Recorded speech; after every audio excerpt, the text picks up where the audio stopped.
Ya pemirsa, Amalia Fujiwati, mantan istri dari BP atau Bambang Pamungkas ini ternyata sudah bercerai pada saat Amalia memiliki usia kandungan 3 bulan. Dan sekarang udah masuk ke usia 7 bulan, Amalia kembali muncul ke permukaan untuk menuntut haknya. Karena pada bulan Desember kemarin, Bambang sempat melontarkan secara lisan maupun juga ada bukti WhatsApp-nya sepertinya. Yang mengatakan kalau akan membiayai anak dan lain sebagainya. Tapi sampai hari ini ternyata anak pertama maupun anak yang kandungannya tidak mendapatkan perhatian dari Bambang. Kayak ini ya Serius, ini akhirnya ada itu ya, ada cerita bahwa tidak ada perhatian. Tetapi secara keuangan kan tetap lancar kan? Nah itu dia, kalau tidak ada komunikasi, pasti tidak ada keuangan. Oh ya gitu, kan? lo gimana nggak ada komunikasi? Yang Ayah tahu gimana? Sayang udah aku transfer ya. Gimana dong? Pasti kan ada komunikasi walaupun kecil. Nah makanya kita lihat sama-sama, apakah seperti itu? Karena kalau misalnya nggak ada komunikasi, mana tahu kalau ditransfer. Ini dia beritanya. Ibu-ibu kalau udah ngomong gitu ya. Ada komunikasi kecil. Itu dia. Nama Bambang Pamungkas sempat menjadi buah bibir lantaran prahara rumah tangganya. Bukan dengan Tribuana Tunggadewi, namun dengan seorang wanita bernama Amalia Fujiwati. Ya, perempuan yang diwakili kuasa hukumnya tiba-tiba muncul dan mengaku pernah menikah siri dengan mantan pesepak bola bernomor punggung 20 ini.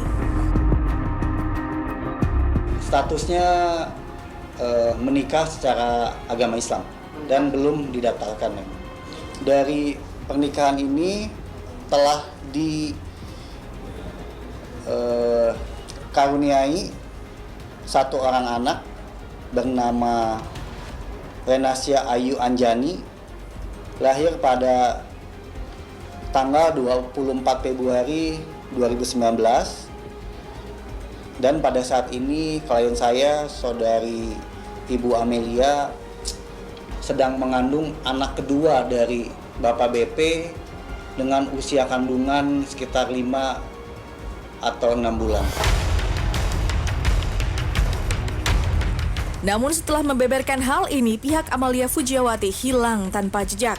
Bahkan sosok Amalia tak juga muncul hingga kemarin dirinya didampingi kuasa hukum pun angkat suara secara langsung tentang gugatannya untuk Bambang Pamungkas yang dinilainya tak menepati janji kepada anak mereka berdua.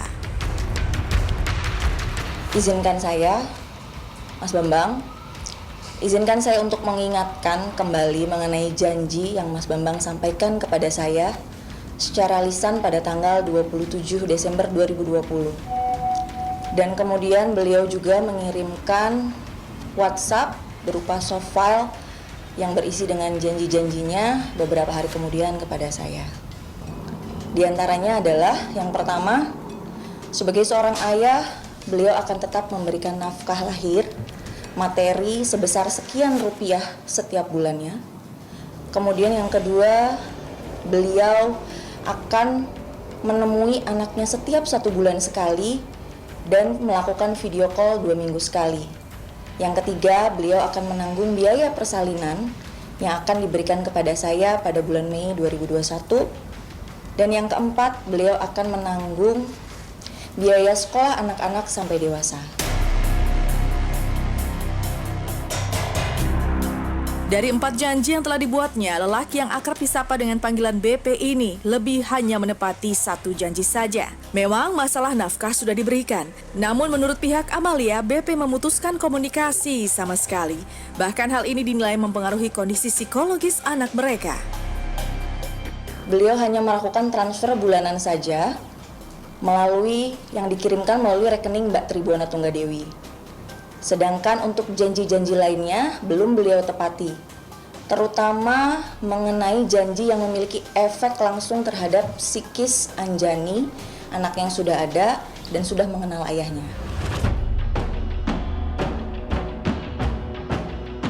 Memang tak mudah bagi Amalia untuk muncul ke permukaan dan membeberkan permasalahan antara dirinya dan mantan suami.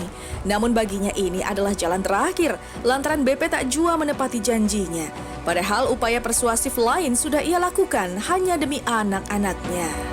Udah, lewat WhatsApp, kemudian lewat pembina Persija saat itu Pak Ardi. Pak Ardi juga berusaha sebenarnya karena dia tahu saya memang nggak mau bawa ini ke ranah publik tadinya kan. Karena saya masih menjaga nama beliau lah. Tapi tidak ada respon. 1 kalau yang sudah ada, yang 2 yang di dalam kandungan. Dulu sih sering ketemu, kalau memang lagi bisa ketemu ya ketemu. Tapi selama pandemi emang agak jarang gitu. Tapi kalau semenjak bercerai sudah tidak ada komunikasi lagi dengan anak. Iya, di bawah 10 juta lah pokoknya. Terakhir terima nafkah Terakhir bulan Februari ya? tahun ini. Tahun ini, iya. Ya, Februari. Berarti dari situ nggak ada lagi. Februari atau, oh sorry, Maret tanggal 15. Ya, nafkah berupa materi memang sudah diberikan BP. Namun menurut Amalia itu saja tak cukup. Kita tidak lagi mempermasalahkan tentang perkawinan ini karena memang sudah diakhiri dengan telah diucapkannya ikrar tarak, tapi yang harus kita perjuangkan adalah tentang asal-usul anak, terutama mungkin ke depannya mengenai atau berkaitan dengan hak administrasinya, karena untuk ke depan harus ada tentunya nama bapak dalam akte kelahiran maupun dalam surat-surat yang lainnya. Kalau saya di sini hanya sebagai ibu saja yang memperjuangkan hak anak-anak. Meski menyatakan hanya memperjuangkan hak anak-anaknya, tak sedikit yang menilai negatif langkah yang dibuat Amalia. Pernikahan di antara saya dan Mas Bambang sudah berakhir.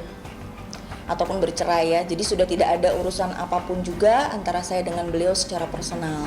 Yang tersisa hanyalah tugas dan tanggung jawab kami sebagai orang tua. Meski Amalia sudah muncul ke permukaan, hingga saat ini BP seolah tak menggubris apapun. Mantan pesepak bola satu ini justru terlihat asyik dengan rumah tangga yang telah ia bina bersama Tribuana Tunggadewi.